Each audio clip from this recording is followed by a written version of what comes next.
clerk. Please conduct the roll call. Commissioner McNerlin. Present. Commissioner Doble. Here. Commissioner Gonzalez. Present. Commissioner McCowan. Here. Commissioner Rosenberg. Here. Commissioner Orth. Here. Commissioner Ignacio. Here. Commissioner Bazzani. Here. Commissioner Brown. Here. Apologies from Commissioner Ward. Okay, next we move on to public expression. The Commission welcomes participation in the LAFCO meeting. Any person may address the Commission on any subject within the jurisdiction of LAFCO, which is not on the agenda. There is a 3-minute limit and no action will be taken at this meeting. Individuals wishing to address the Commission under public expression are welcome to do so throughout the meeting. Is there anyone for public expression? Seeing no one, we'll move on to number 3, other business on our agenda. And 3A, we have the announcement of special district representatives. Do you want to do that, Uma? Sure, thank you. We received 1 nomination for each of the special district seats, the special district regular member and the alternate member.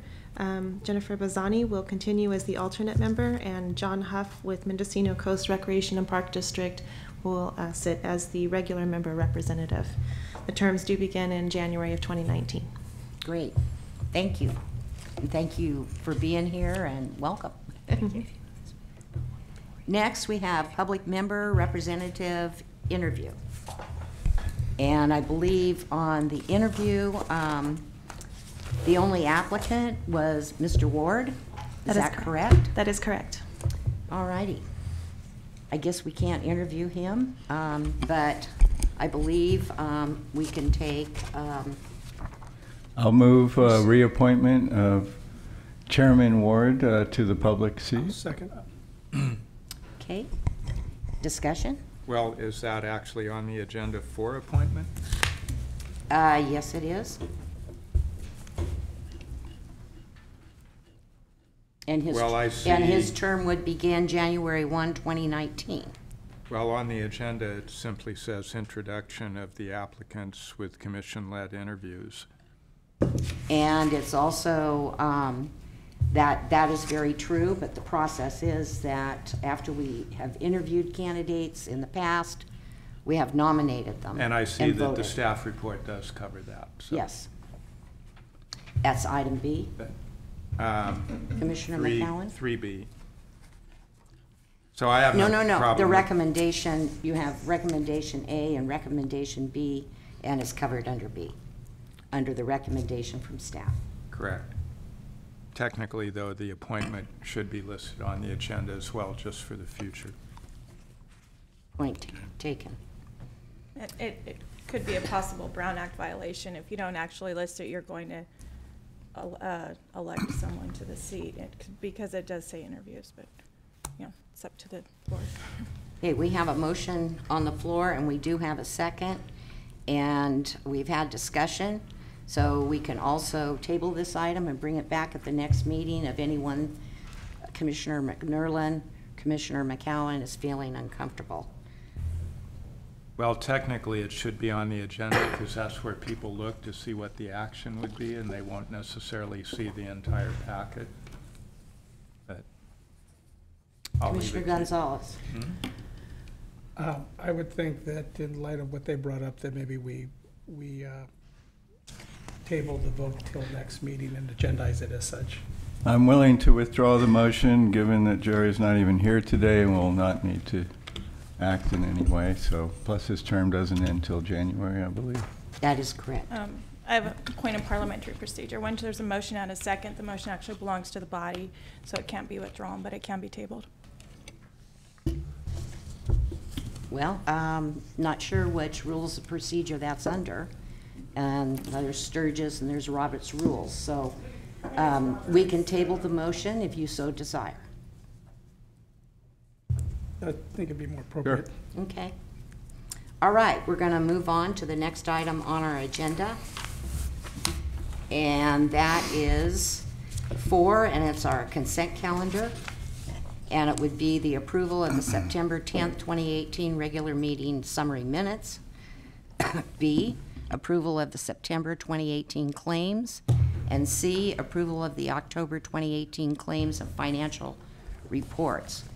Now, Mr. Ward also acts as our treasurer, and he did have a question about the costs for the CALAFCO. Were you able to research that? Yes, I can confirm that those, that they are correct as stated in the claims forms. Okay, thank you. Anyone else, questions? Seeing none, do we have any public comment? Seeing no one come forward, it's back to the commission. Do we have a motion? I'll make a motion to approve the consent calendar. Okay, we have a motion and a second. Clerk, you want to conduct the roll call vote, please? Yes, thank you. Commissioner McNerlin? Commissioner Doble? Yes. Commissioner Gonzalez? Yes. Commissioner McCowan? Yes. Commissioner Rosenberg? Commissioner Orth? Yes. Commissioner Brown? Yes. Thank you. Okay. Next item is number 5. It's public hearing items. We have none. Followed by number 6, workshop items. There are none for today. Moving on to agenda items under 7, matters for discussion and possible action. We have 7A, presentation, Mendocino County Sustainable Agricultural Lands Committee. And we're going to hear a presentation from this group. Please come forward and introduce yourself. Do you need a chair to sit in? You sure, Meg? Yeah. Okay. Now, so. Good morning. My name is Megan McClure. I'm the Executive Director of the Mendocino County Resource Conservation District. In your packet, there's 4 items. One is the presentation, 2 pages. Then there's a 1-page fact sheet about the Mendocino County Sustainable Ag Lands Committee. Then there's a 1-page fact sheet on the Strategic Growth Council. And then the last section is the executive summary, an excerpt of the 2017 Ag Land Strategy that the SALC group provided. So that's in your packet. I'm going to go through the presentation, and then if you have any questions, I'm happy. So I am new. I've been here 6 months, and my predecessor with the Resource Conservation District was instrumental in championing a Sustainable Ag Lands Committee here in Mendocino County.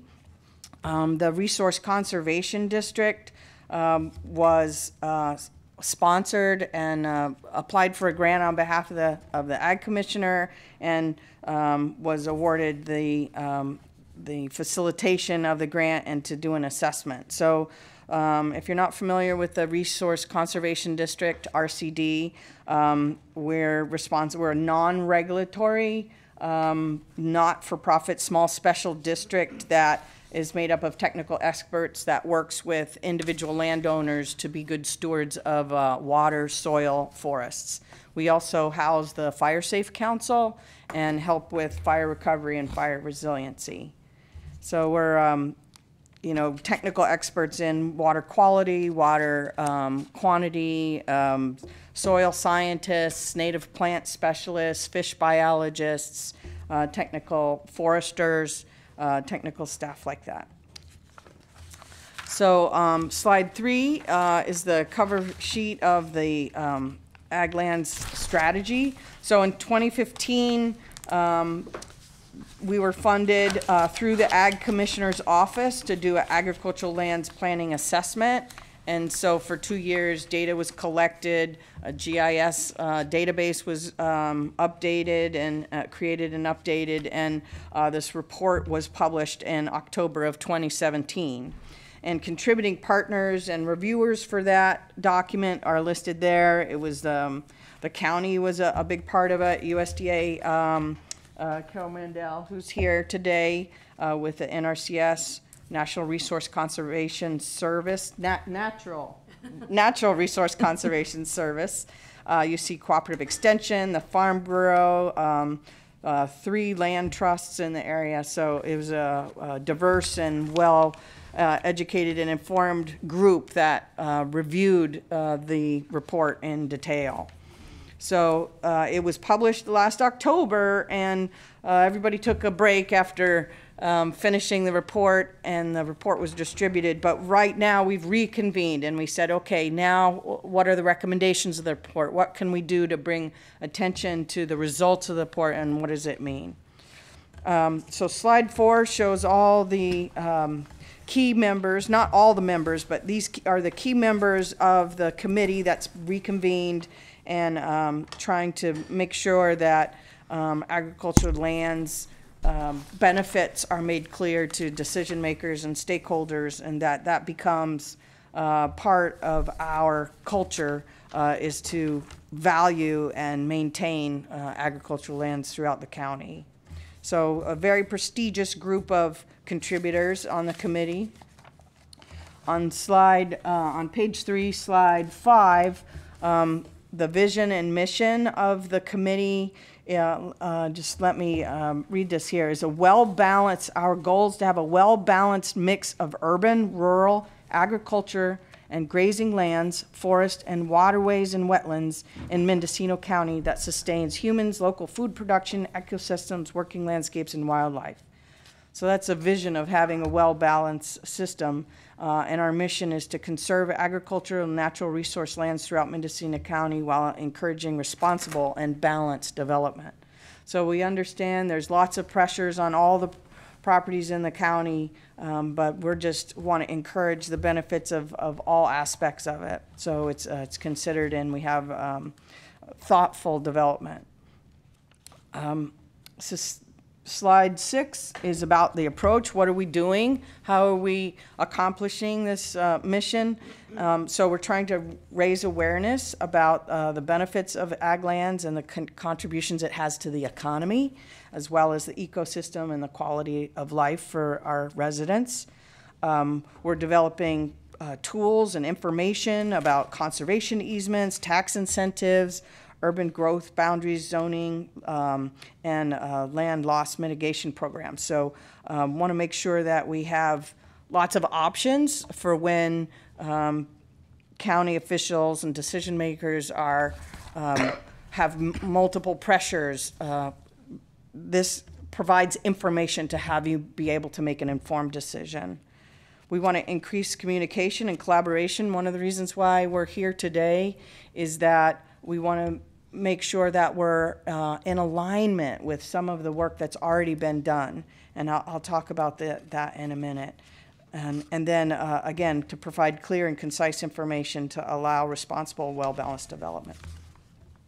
So the last slide is talking about collaborations, why I'm here. So I saw in the paper about how UMA had presented the California LAFCO white paper about state-of-the-art on agriculture preservation, and a lot of what we're doing is exactly aligned with that.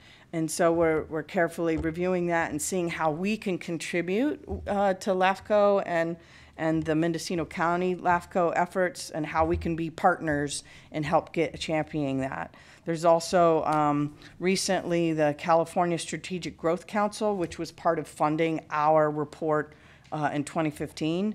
They just came out with new guidelines that are currently out for public comment. So our group will be reviewing that to provide feedback to that. And then there's other resources such as the Greenbelt Alliance tools for local farms, ranches, and municipalities to address land conservation and costs. So there's lots of resources out there, and we're taking a careful look and discussing as an educated group and trying to boil it down into fact sheets and information that can be distributed to the community to help people make informed decisions. So what we're doing now is we're investigating stakeholder needs. Part of the report we did in 2015 was to do a survey to see what people's farmers and ag and the public, what their needs and concerns are. So we're revisiting the results from that, as well as maybe outreaching to the 250 lists we have and resending to non-respondents to try to get more information. So that's just a quick overview of who we are and who I am and what we're trying to do. With me is Alan Nicholson from the Inland Mendocino Land Trust and Carol Mandel from the Natural Resource Conservation Service. So it's a strong team, and we're at your disposal to work on this issue, and I would love to partner with you. And you have another committee member sitting on the opposite Oh, that's right. side. Carrie Brown, that's right. Of course, Madam you. Commissioner, thank you very much. Of course, you're first on the list there. Of course, thank you. So, Any does anyone questions? have questions? I- Commissioner Doble. Thank you. I was wondering how much discussion and or progress you have made with urban growth boundaries. I'm relatively new, so I can't specifically speak to that, but Carol or Alan, do you have any? You know, urban growth boundaries is just another tool in Hang the on, toolbox. hang on. Carol, you got to introduce yourself and come right up to the microphone. Formalities. Okay, I'm Carol Mandel. I'm with the Natural Resources Conservation Service and on the committee. And urban growth boundaries was a suggested recommendation as part of the report. It's a tool that other areas have used. Sonoma County and other counties have used urban growth boundaries to help direct planning for housing developments and other needs. So it's just something to consider for this county, and we can explore that a little bit more as time goes on. Yeah, And I can also answer. And Sonoma County's was a voter initiative, right? Yeah. A 25-year voter initiative, I think. And I think it was just reapproved. I think it's a 20-year, it was a 20-year. And Alan, you may be even more up to date with that than us. That's correct. Yeah. Alan Nicholson, Inland Mendocino County Land Trust, and I'm on this committee for sustainable ag land.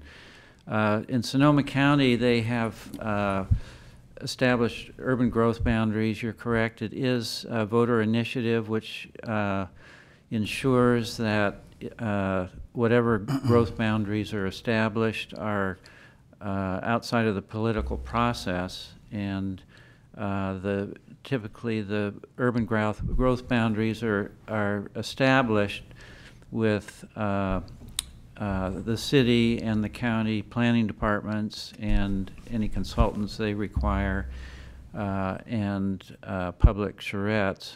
So Petaluma has one.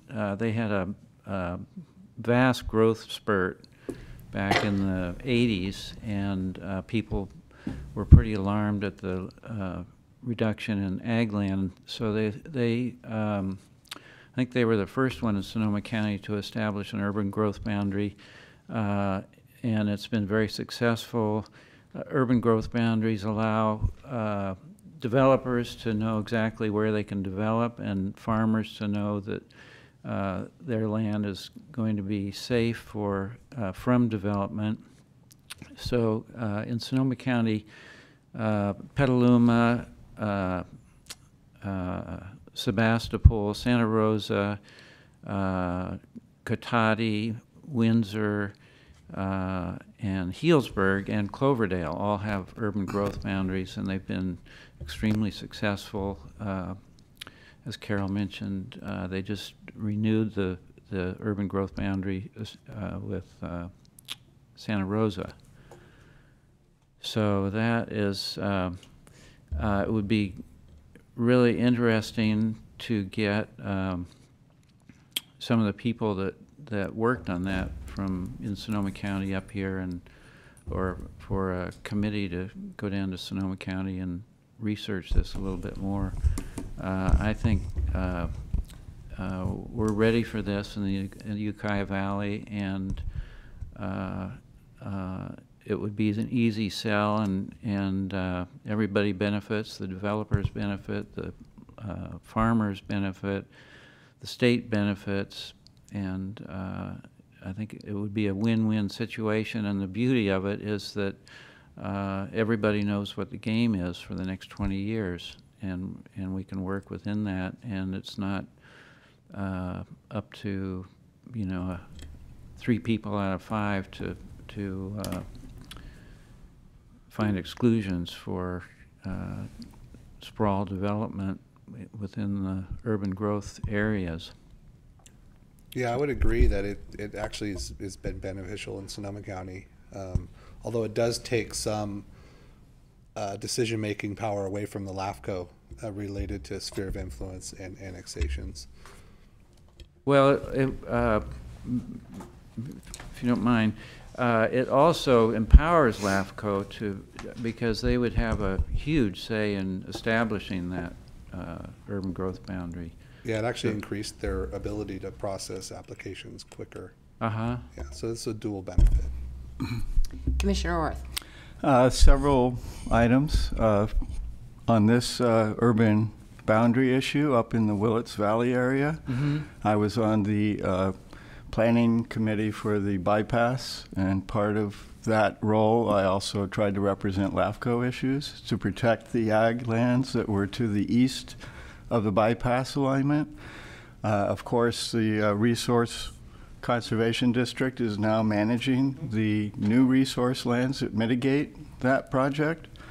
I just want to make sure, working with the city and the county, this could be an example where once we get an SOI for the city of Willits, we could work together to actually establish the urban boundary so that it's done through the political process. And so everyone moving forward understand that we're trying to protect the eastern side of the Willits Valley from further development other than what already exists and has the potential to develop because of, I know there's several industrial areas that are already pre-exist, but also I represent Brick Trails, and in Brick Trails we're working on fire pre-planning type of issues, including private road systems, which you have a role in. I believe both your federal and local agencies. And so we're going to be looking and knocking on your door in the future for providing linkages on private road systems that link communities together. And I think that's going to be throughout the county because that's the challenge we face now, to link communities together so there are escape routes, more options of directions people can move during emergencies, and also emergency equipment can ingress into these communities. So I thank you for being here today. I think these issues are really important. Part of the road design and creating the mitigation design in the Willits Valley was to look to the western hills as well, to provide a natural linkage through the federal forest lands, through the Willits Valley, through the green belts of Brick Trails into the state forest lands. So I just want to make you aware that we'll be knocking on your door, and thank you for being here. This is a great policy. The time is here. The time is now. And going back to a little bit of history, I sat on, I believe we called ourselves the Growth Management Steering Committee for the city of Ukiah's update of their general plan and their sphere of influence. And at the time, the only example about an urban growth boundary was Petaluma, locally. And there was a lot of debate about whether that should go forward or not. And I think the entire committee agreed that we don't want towns running together with urban sprawl. But this urban growth boundary was not acted upon, I think is the best way to put it. And it was the same with when the UVAP was at a county level. So, but it is a tool that is being used, and hearing all the different areas now in Sonoma County, it is interesting. Yeah.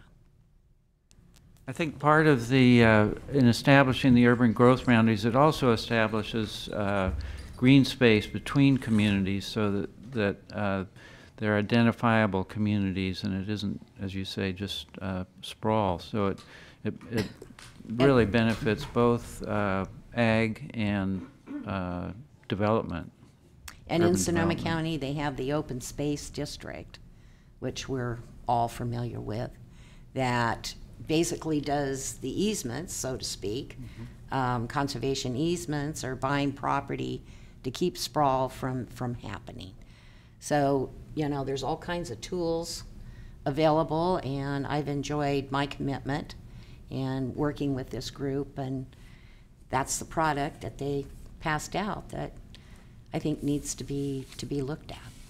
And we sent UMA the full SALC report, so if anybody that wants to read it, she can distribute it to you all. Anyone? Do you meet quarterly or monthly, or how does that? Monthly? Yeah. On a Friday, 1:30. Come join us. Is that county, here at county offices? Yeah, we've been meeting, usually the meetings are at the Farm Bureau. Oh, okay. Is it the third Friday? What Friday is it? I think the first Friday. Oh, first Friday. We, Oh, that's right. It yeah, was we just last Friday. just had one last Friday, so. Okay, yeah, Yeah. first Friday. Yeah, and anybody's welcome to come. It's usually quite interesting. There's a good sort of, we don't have a board of directors, but the key members are there every week and every month, and anybody's welcome to come. And where would an individual that would like to participate, who would they turn their information? Would it be you, Megan, to the RCD? Yes, ma'am. Okay. And Devin Jones established a contact list, so probably. So for Farm Bureau, maybe? Farm Bureau, Devin Jones, or Megan, Megan would be a good contact person, and then you can be on the mailing list for agendas and. I do receive that list and the agendas, so I'd be happy to share that with the commission if they're interested. Great. Commissioner Gonzalez, I think you wanted to say something again, or? No. No? Oh, I'm okay. just shaking my head. Okay. Anyone else? Okay, well, thank you so much. Thank you. So the next item on our agenda is 7B, and this is the Mendocino Coast Hospital District Report. Commissioner and Chair Ward could not be here and wanted to be here. UMA, everyone was given notice, correct, that this will be back on our agenda for December? Correct. I did reach out to the commissioners and let them know, and I also spoke with the Mendocino Coast Healthcare District and Lisa Weger, and they are aware that it will be held until till December, and I have meetings set up with each of them. So we'll move on the agenda forward. Commissioner Compensation Policy Amendment, and that's number 7C. Uma, you want to introduce it? Thank you. So this, the Policies and Procedures Committee has discussed this at several meetings, and there is a proposal to amend the current commissioner compensation policy to allow for city members and their alternates to be eligible for mileage reimbursement. The proposed language is on page 39 of your staff report. So under the current policy, county and city members are not eligible for either per diem or mileage reimbursement for in-county travel. The revision, the proposed language would allow for all members and alternates to be eligible for mileage reimbursement. There is a breakdown on the potential impact to the budget. It's on page 40 of your agenda packet. All but one of the last 2 years, the in-county travel expenses have been under $2,000 annually. That is our current budget for this fiscal year. The reason we are able to stay under the 2,000 mark is not all commissioners do submit claims for per diem or mileage.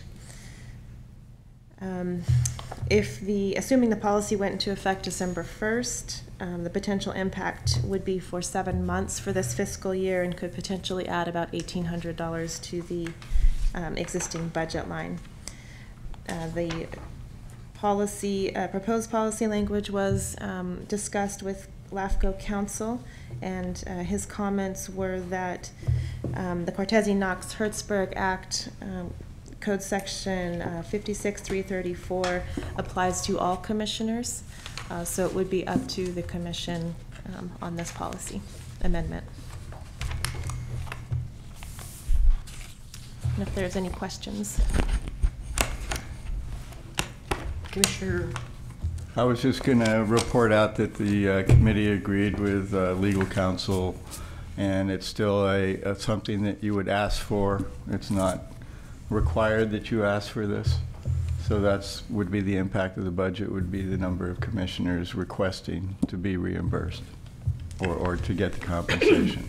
And part of our discussion at the meeting was that we wanted to make sure if people were coming from, commissioners were coming a great distance, they would have that opportunity to have mileage reimbursed if they chose, and that would encourage better attendance, perhaps.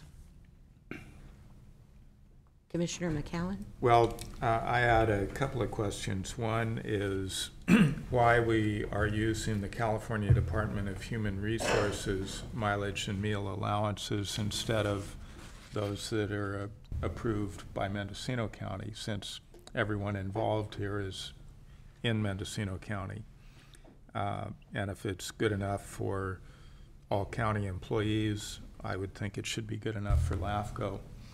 And then I wonder, given this is the current standard, however, when we get reimbursement requests, do we check it against these allowances? Because the claims that we approved simply include people submitting their receipts for, meals, but I don't know that we've checked it against the standard that we currently have in place. But that aside, I'm suggesting changing the standard to as established by the County of Mendocino. Yes, I would say that we're a state-mandated commission, not a county-mandated commission, so we would generally follow statewide rules as all other LAFCOs generally would.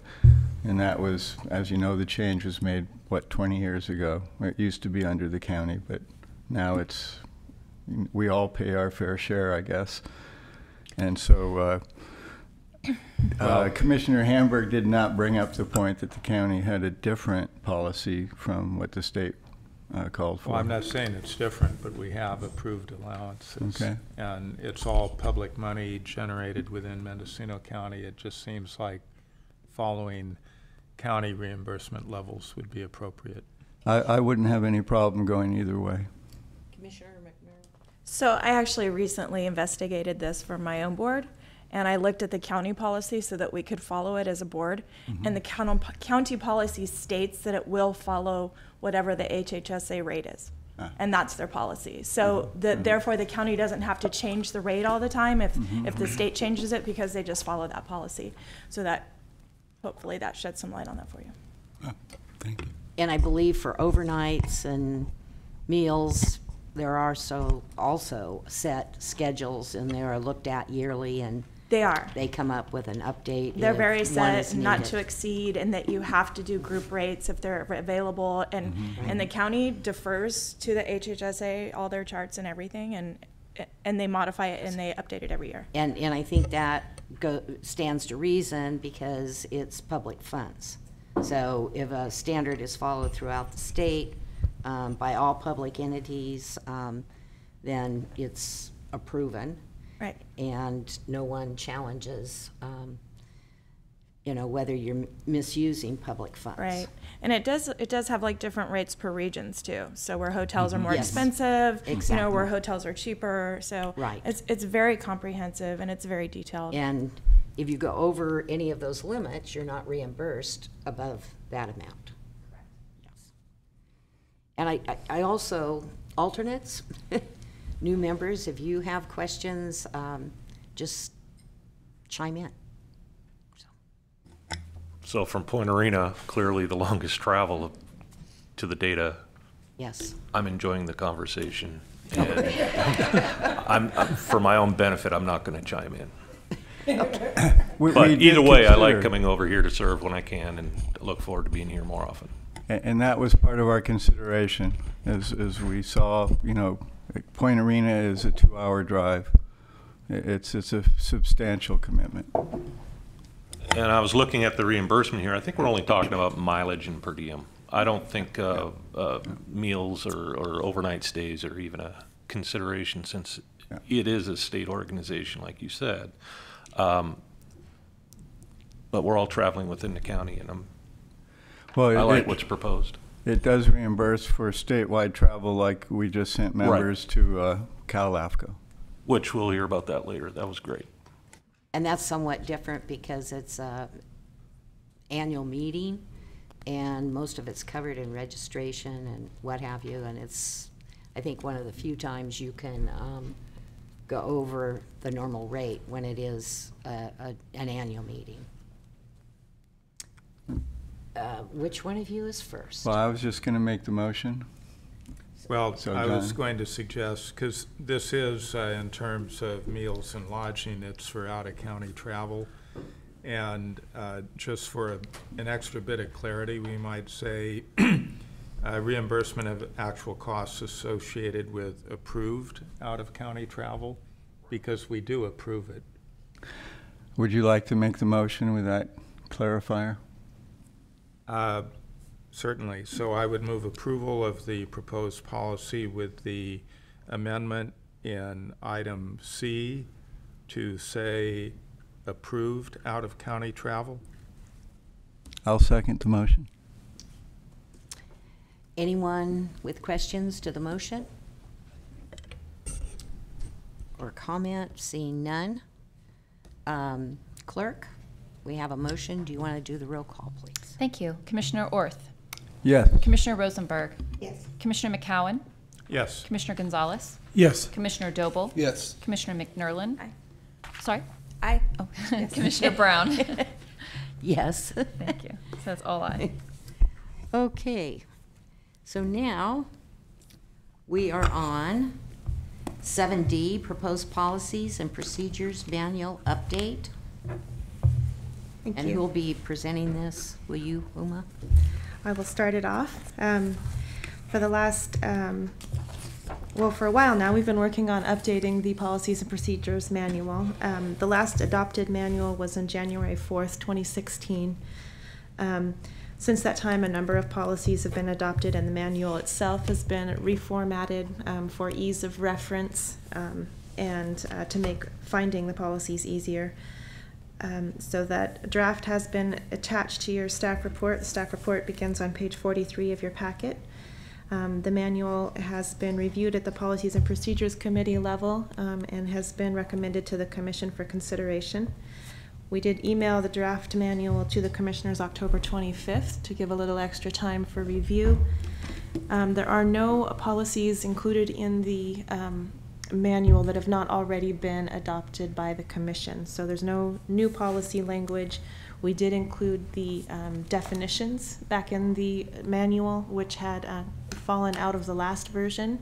They are important because they can specify more local intent. So we have included those back in. But we're requesting that the Policies and Procedures Manual be updated, as updated, be adopted today, and then we can post that on the website and send that out to the commissioners.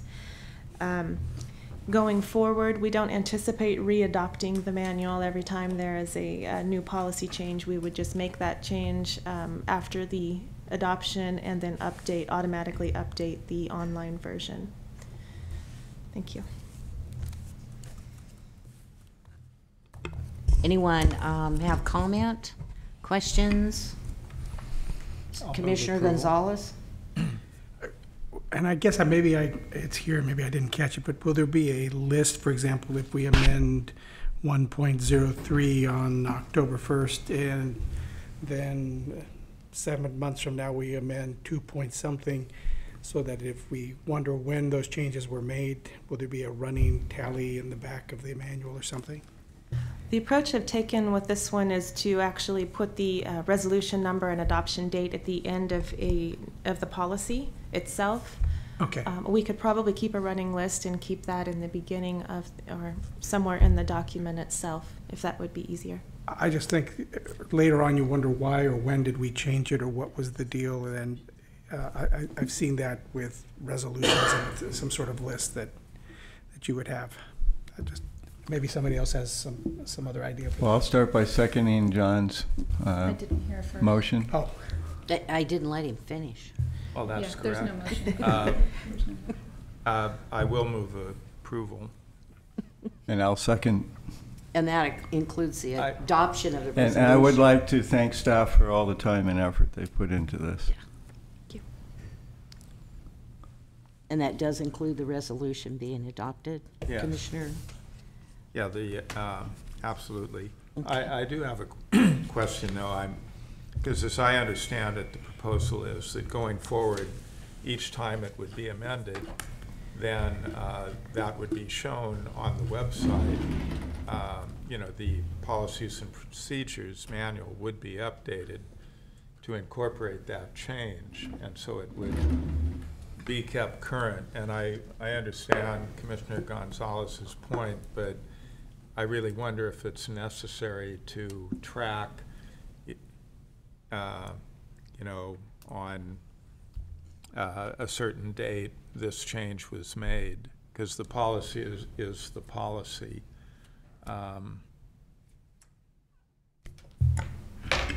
Commissioner?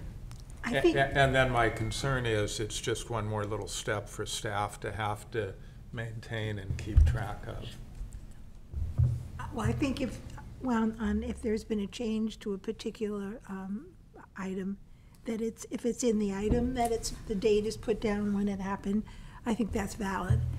Because sometimes people come back and say, but we used to do this, when we make the change? And I think that's a valid question for people to ask. When did there was a change made? Well, we're saying we would have a notation in the document. Right. You're gonna wind up with a pretty cluttered up document. Chair Brown. Okay, Egon, Commissioner. So typically, and from a software development and record-keeping point of view, like suggested, Commissioner Rosenberg suggests there would be a citation at the end of that subsection that would say the last change.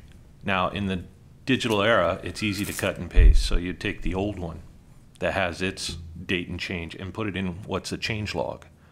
And the change log would just be those subsections change. You can just paste it in every time there's an update. That way, if the public wants to go back, they can go back. It'd be sorted by date, and it would have the original text. Not a reason, because that would be on record in between, in our open session of why it was changed. But the updates in the policy would have the last time it was updated, and then if the public or the council or the commissioners wanted to reference that, they would go to the change log and go, oh, that's what it used to say. Thank you. Yes, Beth. In answer to all this, essentially that is already done because we present a resolution every time there's an update to a policy, and we keep very clear records on the resolutions. So anyone can ask the clerk or the EO for that information, and it just takes a minute to look up the resolution list. We keep very detailed records. So it's actually already done. It's not included in the manual. But it's available. But it is absolutely available. Commissioner? yeah, and I saw on page 88 of our handout, and it looks like it's on page 45 of the policy, that there's an example there of how it would be. So I'm happy with what's there. I was just curious if there'd be a running tally somewhere. Even if staff had it, that would be fine. So if we ever had a question. Anyone else? And we have no public, so we'll skip public comment on this particular item. I believe we have a motion on the floor with a second. So clerk, let's do the roll call vote, please. Did you have something else? Commissioner McNerlin? Aye. Commissioner Doble? Yes. Commissioner Gonzalez? Yes. Commissioner McCowan? Yes. Commissioner Rosenberg? Yes. Commissioner Orth? Yes. Commissioner Brown? Yes. Thank you. All righty. we're moving on to information and report items. That's under 8 on our agenda. 8A, work plan, current and future proposals. Uma? Thank you. Oops, thank you. There's no change to the applications.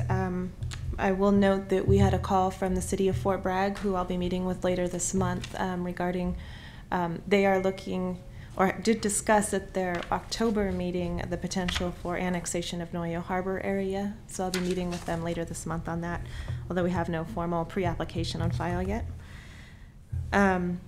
The city of Willits, the administrative draft is being reviewed by staff. We had hoped to have that to workshop today. However, city staff was not available to attend today.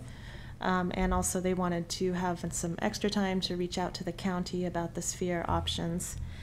So we will be hearing that at the December meeting as a workshop. Brook Trails, the administrative draft is nearly done. We are at this time waiting for their new general manager to come on board before we review that with them, and we'll hopefully have that towards the beginning of the next year as a workshop.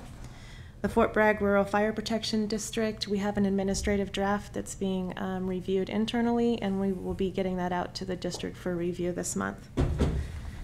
The Ukiah Valley Fire Protection District, MSR, SOI, we are working with district staff on the RFI. They've submitted a partial response to the request for information. I think that is all I have for the update, unless there's questions. Commissioners, any questions for staff? The work plan? Seeing none, thank you for your report and update. We'll be working now on, or moving forward to 8B, and that's correspondence. And Uma? The correspondence we've received is listed in the agenda packet. If anyone would like copies of that, we'd be happy to send it out. Alrighty, 8C, Executive Officers Report. As requested at the last meeting, we did send out letters to the county and city planning departments, as well as the state clearinghouse, regarding notification of any projects that are happening in the county, that particularly development projects. Let's see. We went to the CALAFCO conference, and we'll have reports in one of the next items. I have meetings set up with Lisa Wager and the Mendocino Coast Healthcare District to talk about the staff report before the next meeting, as well as meeting with Fort Bragg, the city of Fort Bragg, and also with Anderson Valley CSD about their future application for the activation of latent powers. I was asked to attend the Covelo Cemetery District meeting to talk about LAFCOs, so I'll be doing that in the next month. Also did some research. We had quite a bit of research in the last month. We had a contact from the California Forestry Association, who's the Vice President of Legal Affairs, or Legislative Affairs, I'm sorry, to get some research done on the Albion Little River Fire Protection District. And then we were contacted by the Irish Beach Improvement District, who had some questions about the Irish Beach Water District powers and their use of Pomo Lake. Let's see, I think that's all I have for updates on the report. Righty. Commissioners, any questions of staff? Seeing none, we'll move forward to committee reports. So I'm not sure who. Well, I would just report that we just took action on the agenda items, and I believe our committee no longer has a work product to move forward, so we're available at request, and meanwhile we'll be sleeping. Okay, but that's good. Business done. All righty, moving on to 8E, Commissioners' reports, comments, or questions. And I believe we're going to have a CALAFCO conference report from those commissioners that attended.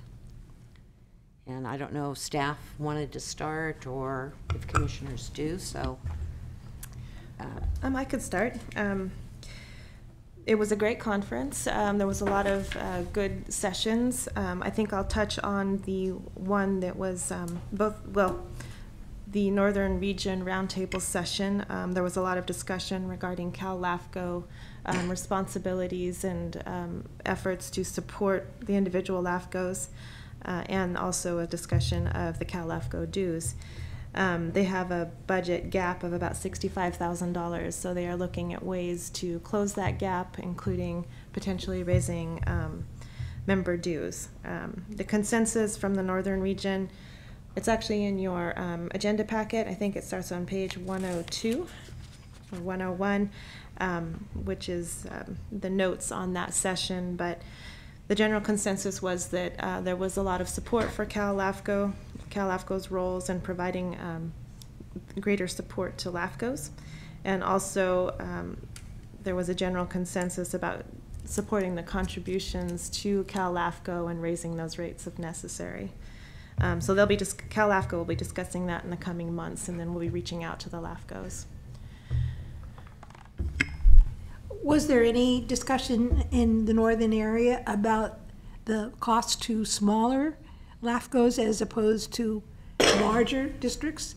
I mean, because that's one of the things that's of concern, I think, to us, is membership can get to be a point where it's really costly, such as the conference this year was particularly costly.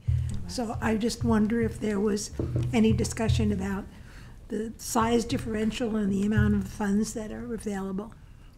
And some are a region, are they not? Some LAFCOs are a region, where maybe two counties are together? Actually, can't remember. Every county has a separate LAFCO. Okay. But there is it's a proportionate fee already that is similar to the fee structure that we have with the special districts. So LAFCOs that have smaller budgets have a smaller membership dues, whereas the larger districts have significantly larger annual dues. So they're probably going to be discussing that when the board of directors from CALAFCO. Correct. Could I? Yes. Yeah, there was I think a little side discussion there, in the sense we're kind of aside with the smaller groups there that we were there, that they are operating on, I guess it's not an extravagant organization. They talked about cutting the fax machine. They talked about those sort of cost-cutting things, and that their biggest, I guess there was a lot of fear that this conference wasn't going to happen, and that's one of the ways they raised revenue was because of the damage from the fire, et cetera, because they book out a lot of their stuff years ahead so that they can get the best price. And so I went away thinking that it's a lot more streamlined than I thought. I assumed it was this big organization with, big pots of money generated, but after they explained that, there's a lot of folks that attend, and it's pretty, at least I went away thinking the way they were talking, that it wasn't a lot of fluff and a lot of extra cost generated. They've also become a lot more active in legislative matters, Yes, and Pamela Miller does a lot of work interfacing with the legislative committees, and that has increased their staff time. But they are very streamlined. They're working very hard to cut where they can, and yeah. And they heard from everybody, I mean, especially from the smaller areas where we're saying that. But I guess there's always, and they explained there's been a resentment from the bigger areas that I'm sure the bigger areas would like us to pay what they're paying, but I think there's been a kind of a big push that the way they're doing it now, I guess the sense is that we're stronger if we all go, and if they were to push that issue, then a lot of the small ones would drop out. I mean, you guys that were there, you tell me, but I think that's kind of what I heard. They want to keep us in, so I don't think that they really want to go too far up, but I guess they made the case for they're going to have to raise rates. It's just a question of how much, and probably a year and a half out or so, I think, is the way they were looking at when it would hit. So. Just a quick question. Besides that issue, the value you gained, could you speak to what you learned at the conference? I think we were getting to that. Oh, okay. Good. Sir? Yes, so one of the newer members attending, I hadn't attended before, you know, we got the chance to, I learned a lot more about LAFCO. I came over here, I've been here almost 2 years with you guys. Actually, I have been here 2 years. And I was surprised what I learned. I mean, it wasn't lush and extravagant. And it was obvious that they're working on a budget, but wow, talk about budgeting time. Every moment, in between moments, was about CALAFCO and local LAFCOs. I mean, squeezing in reports during your luncheons, having legislators come in and talk and receive information from the individual LAFCOs. The education was amazing. I want to thank the commissioners for allowing this to happen. For new commissioners, I think everybody ought to go through with it. The location was particularly special. I'm a native resident of California. I've never been to Yosemite before. So driving by myself, I was quite astonished how wide the state is, long, flat, and narrow.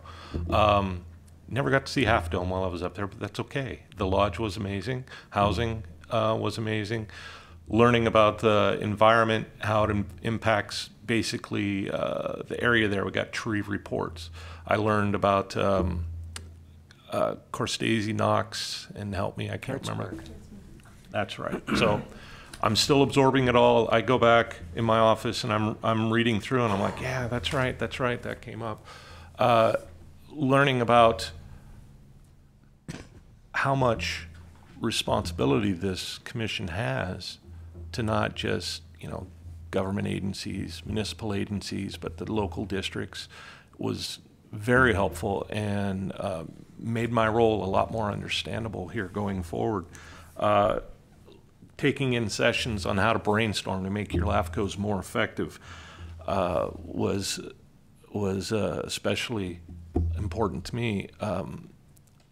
From a local standpoint, municipality, you know, going over affordable housing, that we're getting rid of that term. We're coming up with attainable housing now, you know, and how to move forward.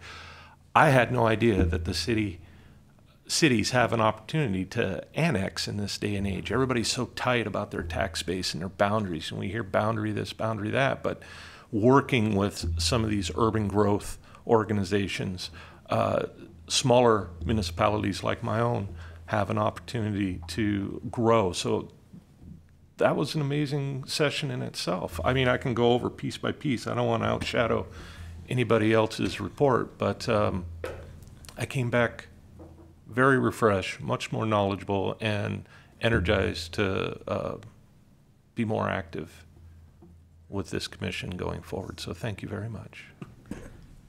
And that's the end of my report. I'm open to questions. So, anyone else?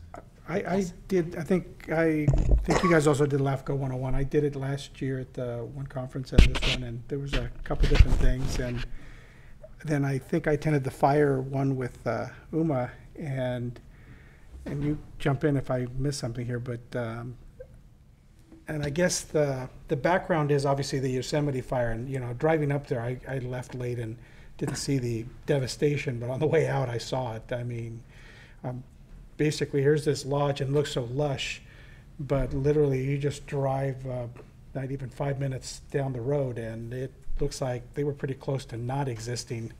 And that was kind of the backdrop. They had a tour of, I think it was Bass Lake or whatever, and they talked about the tree die-off, and they explained this whole tree die-off thing that's happening and how that open space is also defensible space.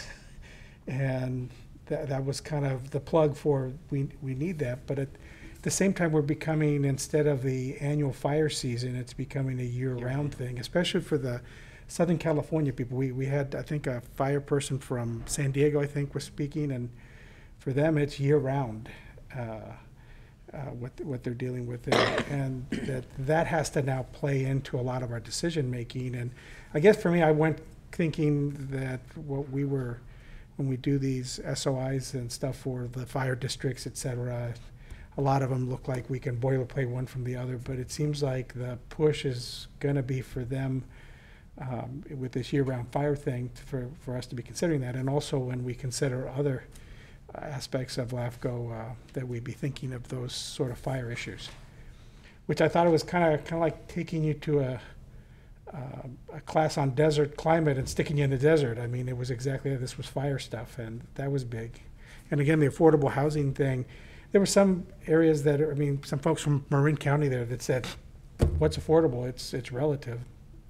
And, you know, that was interesting to hear their perspective. I mean, you know, I would love to have something, you know, we get a lot of people in our area that, you know, teachers and police officers that can't find a place to live, even in Willits, you know, so, and to hear that this is kind of the same all over the state. This is becoming, so, that's what I got. Jennifer. So I agree that it was very informative. LAFCO 101 definitely taught me a little bit more about what this organization is all about, and learning about SOIs and MSRs and all the other acronyms that there are. I went to the ag preservation breakout session, so what they were talking about today definitely made more sense. There are a lot of counties that have, you know, set policies and procedures, and they work very closely with LAFCO, so that was super interesting. And then also went to the fire breakout session, and yeah, I mean, I agree with, you know, everything that these guys said. So it was very informative and beautiful, and I'm super appreciative. And I'll go back to what I stated, I don't know, 3 years ago or so, that we should have someone always in attendance. So instead of the beautiful Yosemite and the opportunity to be there, I was the only one that went to Ontario. And believe me, it was, you know, you could tell that it was just urban, very close to the airport and what have you, and didn't have all the glamour and the wonderful place to be. But I attended earlier one, and that was at Nampa, which was very close to home, the Silverado. But it was very beautiful. So there's those like this, but of course we go there to learn, and that's the most important. So I thank all of you for attending, because we always need to have a presence.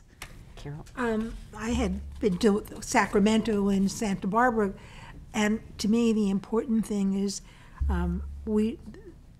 that when we have new people on the LAFCO board, it's really, really important to send them to the first CALAFCO conference, because I remember for me, it was like that education that was so important.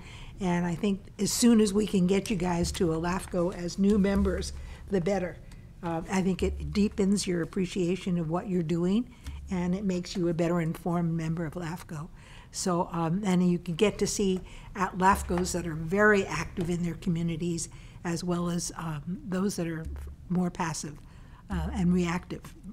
So I think that's a really interesting kind of thing, that you see different ways of LAFCOs behaving in their communities. Chair? Oh. I just wanted to say a big thank you to Uma. She was a great troop leader for all of us, keeping us corralled and going to places, not pushy at all, but was very attentive to all of us. And I also wanted to say Commissioner Ward obviously has been to a couple of these. It was amazing. He just sits back quiet, but boy, when it's time to make a statement, the room goes quiet when he speaks. And he's very informative, very influential, and it was an honor to be there with him. Yeah, I was kind of echo that. I mean, Jerry is well known by a lot of the folks in LAFCO, and could actually point out folks, hey, you were here at the one blah, blah, blah, and we're like, wow. He says, yeah, that guy. And I guess the other thing I was going to say is you could tell the more active LAFCOs are the more independent LAFCOs. There's some that reside within the county, and obviously it seems like it's an institutional thing, the way I guess the way I see it, that I don't see them. I think I want to call them rubber stamp, but I don't know. Whereas the other ones that are a little more independent. And then also want to thank UMA, because it sounds like at this conference, people volunteer their time within the conference. And not that I was sightseeing, because honestly, I got there late and left right after the thing. I wish I would have been able to take advantage of Yosemite, but I basically got in the car and drove back right afterwards. I bought 3 That T-shirts, happens. so it said I was there, but that was it. So Yeah, but it's very true to see the different level of activity with LAFCOs. And I remember a conference I attended in the past where one of the LAFCOs they weren't even aware of entities that were put together by JPAs or a district that had formed but didn't really report in because they don't have district representatives that participate as a part of their LAFCO. So sometimes the makeup of those commissions is a little bit different as you move to area or county to county, and their activity. Yeah. Okay. I just wanted to let folks know that the next year's conference will be in Sacramento, so a little easier to access. And also to share that we did have a general session on municipal service reviews and the timing that those happen.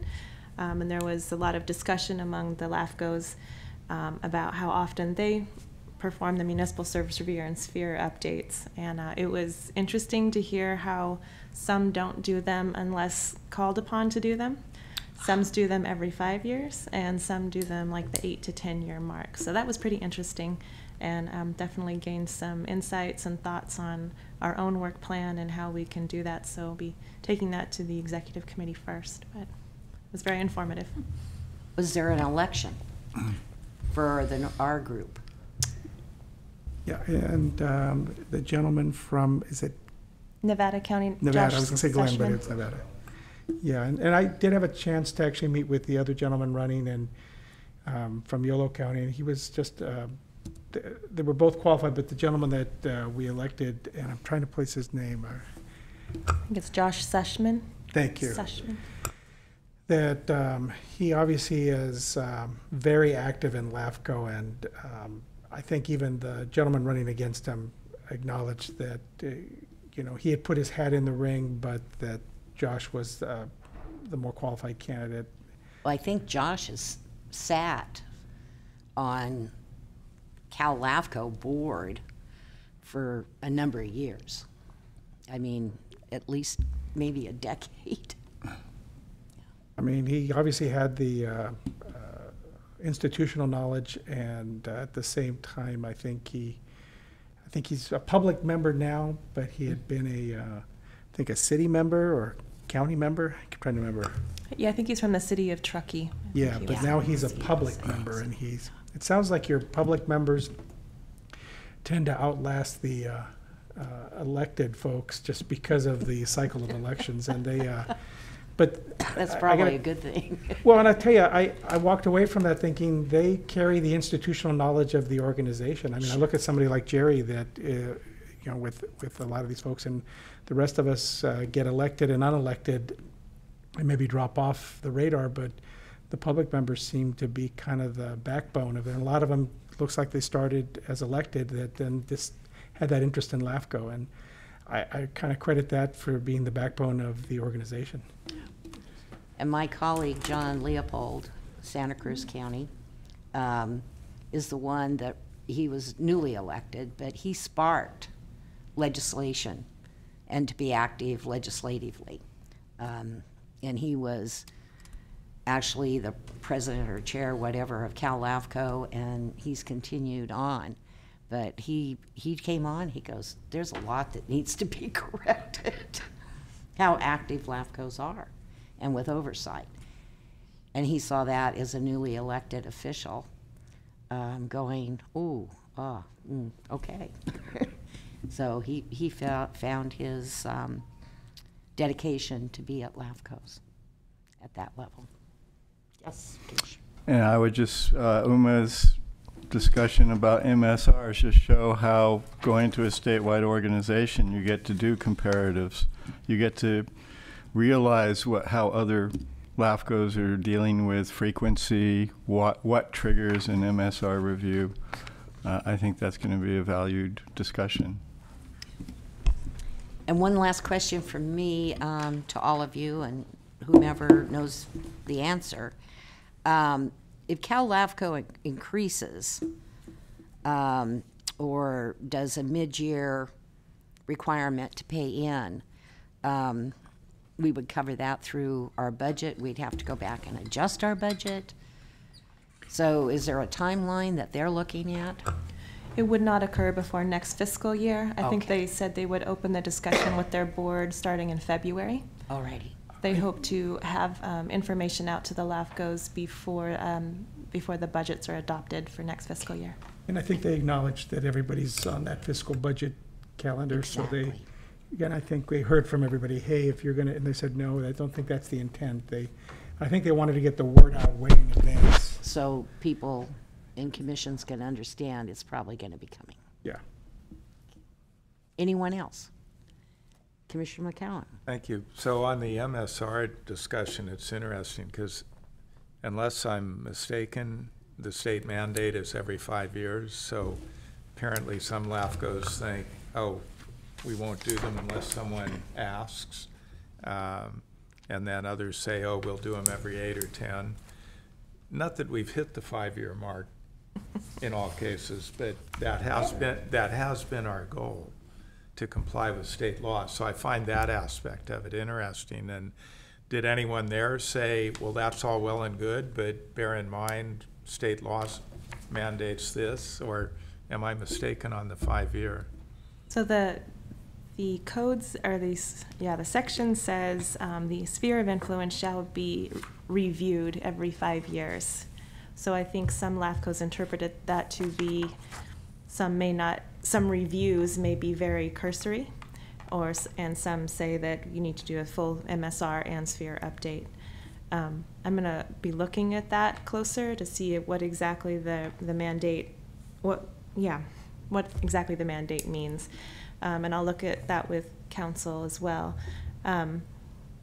You know, the question did come up, well, what happens if you don't make that 5-year mark? And I think one LAFCO stood up and said that they had been threatened with litigation, and so they just did the MSR, a sphere update, and it went no further. If I could just make a comment. One thing that was really interesting was normally when you attend a conference like this, you submit your information in writing and then hopefully it's pooled in time for the presentation. We were operating live by a phone app and it was amazing. You could just watch the graphs go up because everybody in the room was dialed in, had a smartphone, and answered the questions as they came up on the screen. And we were getting real-time data, and it was really important to be able to share that and then have that information come up in the public comment from the individual LAFCO. So very informative. And I do believe there was information that when we talked about our timelines, there was information of past times where the state was threatening any LAFCOs that didn't keep up with, you know, the work that was to be done and within a certain time period. And that's why we've been so strong in get her done, and do the updates, because we don't want to be found non-compliant. Also, if I may, we were so we were so behind for so long that we are making such good progress. And I think going from a bad record to what we have now is a real state of improvement, and I'm rather proud of how well we're catching up to what we need to do. And I think it makes sense because there are changes that are important, and in terms of the fire districts and some of the other districts, we want people to have the best information available about the special districts and have the special districts on everyone's radar. And when we do our work with the reviews, we actually help bring those things into public view. So I think that's really important. Commissioner McCallum. Thank you. I do support the executive director checking with legal counsel on the meaning of review, because for instance, you know, cemetery districts, that might be a situation where we simply update the financials or something, unless there is some actual change that takes place. So it'd be good to get that opinion of, you know, what does review actually mean? Are there instances where we don't need to go in and in effect redo the MSR? But so that'll be good to get that answer. And was Mr. Brown able to be there? Was he well enough, or? He was not able to be there, but to speak to that. But he charged us anyway. But to speak to that, we do have in our policies that our sphere updates will be focused on the municipal services. And so some of the districts, such as cemetery districts, may not require such frequent updates. Mm-hmm. Thank you. Just lastly, I just want to say that they had most of the conference material up before the conference, and then by the end, I noticed all the handouts and everything else is online. Do that.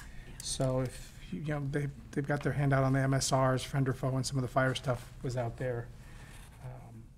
When I was still at the hotel, I was checking, and most of it had been uploaded. Well, I appreciate you bringing that up, because I did refer back from the one I attended in Ontario to a couple of presentations because of issues we had had. But yeah, that's important. Yeah, I was going to offer to give everybody these, but then I thought, oh, they're on the website, so download away. Anyone else? All righty, moving on to CALAFCO business and legislative report. Well, I guess we just did that. We did cover most of it, and I can have a more thorough review for the legislative update at our next meeting. I will note that the 2258, I think it was, with the grant funding available for LAFCO was not signed by the governor. They are looking into whether or not to pursue that in the next legislative sessions. The other one, off the top of my head, that did pass was the requirement for all districts to have, all special districts to have websites up. I think it's by 2020, but I'll bring the details forward next time. Yeah, the governor's thing, I think he did not sign it. I think we got that he, because of a budgetary issue. I think he said, I'm for it, but there's no money, or I'm trying to think of what the language they used, but it was kind of weird, like, gee, you didn't support this. So. They took the budget portion out of it in hope to help it move forward, and then he didn't sign it because there was no appropriation in it. Yeah, thank you. I think I remember something like that. Okay. Now, I would like to announce that our next meeting is Monday, December 3rd, and 2 items that will be on that agenda will be the public member election and also the Mendocino Coast Healthcare District informational report. So those are 2 items that we're holding over, and we'll have them on December 3rd. Is there anything else that anyone wants to bring up? And is this just a report on them, but will we have the folks that came in and were interested in opting out or whatever? I'd almost like to make sure I'd like to make sure they're invited personally so that they have a chance to. They are, and I will be meeting with them because they do have the staff report. I'll be meeting with them before the next meeting to go over any questions they have. And the hospital district, or the healthcare district, I'm sorry, they will also be here as well. Okay. Yeah, might be an exciting meeting in time for the holidays. Commissioner Well, just McCall. as a preview from the staff report, it almost sounded as if the district was open to the possibility of exempting certain parcels, or is that reading too much into it? They had a process in place if it was requested by a certain time frame. If you had multiple parcels, you could request a waiver of some of those fees, some of the tax assessments. And then, was it possible to simply request opting out of the fee altogether, or? I'm not sure about that. Okay, thank you. That will be coming forward, I'm sure. The executive committee will be meeting following this meeting, so thank you, everyone, for being here. We'll take a short break. We are adjourning that, right? Pardon? You're adjourning this meeting. We're going to adjourn this meeting. There'll be a short break, 10-minute break, before executive committee convenes. All right, we're adjourned. Thank you, everyone. Commissioners, Bazzani, Nerlin, Doble, Gonzalez,